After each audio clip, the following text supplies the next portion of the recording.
All right, here we go again. I hate that I have to do this, but I have to do it. What on earth are Democrats doing? 13 Senate Democrats just voted to confirm one of Donald Trump's handpicked right-wing judges during a government shutdown, while Trump is using that shutdown to punish his political enemies. What on earth are they doing? Now, the judge's name is Hal Moody III. Trump nominated him for a federal judgeship in Alabama. Senate voted 66-32 to confirm him. Moody refused to say who won the 2020 election. Moody danced around questions about the January 6 riots. He gave weird, evasive answers about whether presidents are limited to 2 terms. And Democrats helped install for life this guy on the federal bench. I hate to look at the list of the Democrats that helped make this happen because some of them are friends of the show. Chris Coons, Dick Durbin, John Fetterman, Maggie Hassan, Martin Heinrich, Tim Kaine, Mark Kelly, Amy Klobuchar, Jack Reed, Adam Schiff, Jeanne Shaheen, a couple others. These are not like fringe third tier Democratic senators. These are some of the party leaders. Durbin is the judiciary chair, and they're giving Trump a win for free. Now, you all know that I am disgusted with the degree to which Democrats in the Senate sometimes still help Trump do his business, his political business, to be clear. And when I've had some of these Democrats on, Cory Booker and others, and I say, why give them anything? Why give Trump anything, especially when the government is shut down, but when he is working so hard to just deprive the American people of basic social welfare programs? And why give him anything? And I have not received a satisfactory answer. Now, I would understand during a government shutdown or whatever, I would understand saying, hey, you know what? Just because Trump is proposing it, if it's good for people, then I'm still going to do what's good for people. You know, if it were up to Trump, if there was a Trump initiative to raise food stamp benefits, right? One of the most stimulative social welfare programs that we have. I wouldn't fault Democrats for going along with Trump in that way because it's objectively good for people. But this is just putting another right-wing judge on the bench for life during a government shutdown, during which, by the way, MAGA Mike Johnson and Republicans insist, oh, we can't swear in Adelita Grijalva. No. The government is shut down right now. I mean, we shut it down, but still, we can't do that. And now Democrats come in, and it's the first major thing the Senate has done in 3 weeks. It's not reopening the government. It's not protecting workers that are going without paychecks right now, like personal friends of mine. You're not addressing the economic fallout of Trump's blanket tariffs.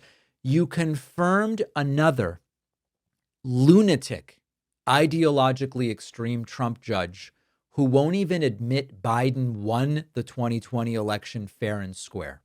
So I'm asking these senators, and some of them I know watch the show, what are you doing? Even if you believe the Senate should keep business going, why this business, right? During a shutdown where Trump is holding the country hostage, Democrats said what we're going to do is help advance an authoritarian Project 2025 style judge. Now think about the optics for a second. Trump's out there floating the idea of suspending habeas corpus, stacking courts with loyalists, musing about a third term, a fourth term, who the hell knows? And Democrats go, let's confirm his next judge. I don't believe that this is about being too progressive, purity testing. This is just self-preservation. Every single one of these lifetime judicial appointments helps Trump solidify his grip on the judiciary for decades after he's gone. These judges are going to rule on reproductive rights for decades. They're going to rule on voting rights and labor rights. And I was looking on Reddit at some of the reaction to this, and there were a lot of comments that were very salient. Congress is shut down, but there's still time to seat Trump-loving right-wing judges. That doesn't really make any sense. And the whole excuse of bipartisanship, on some issues, we rise above partisanship. These are the Republicans refusing to seat Adelita Grijalva. And now we need to work with them and help them out. Give me a break. So I don't know if people in my audience disagree. If this is a swing and a miss, let me know. I just don't understand how when Democrats hand Trump a victory like this, they are doing anything either helpful to the American people or helpful to their own cause. How are we? These are the people we should elect in 2026 after they're giving Trump another lifetime appointment during a shutdown? Like, what are we doing? And so the pattern is what concerns me. When Democrats cave on judges, when they normalize Trump's shutdown, when they act like it's business as usual in a country where the president is literally tearing down parts of the White House and tearing down democratic norms and institutions, why are we doing anything at all to get him even the most minor win? Meanwhile, as we talked about yesterday, Caroline Leavitt is asked a question by a reporter and she responds with "your mom." And Democrats are helping these people out. So I hate to admit this. I really do, because it is so important that we snatch power back from these people in 2026 and with some of the special elections in just a couple of weeks, November 2025. But what on earth are Democrats doing right now?